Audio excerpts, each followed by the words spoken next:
सारे दिन खटावे लगल अरे कि दुयो दिन बीतल नहीं गावला जय हो सारे दिन खटावे लगल ए रजऊ टूटल नहीं अरे हथवा के में हथिया कटनिया करवावे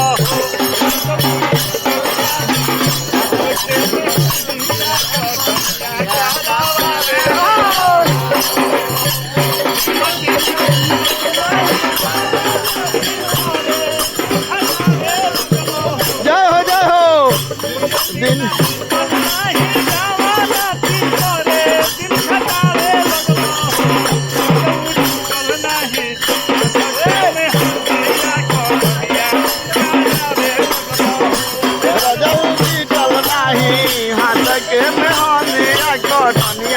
करवावे लगला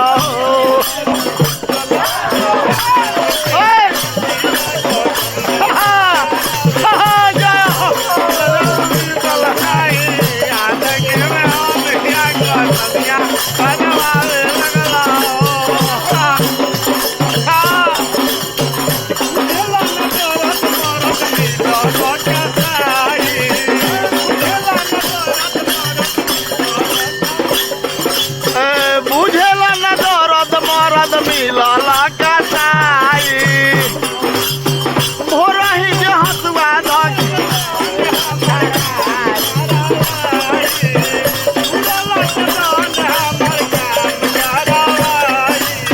तुरल बदन जे न काम करवाई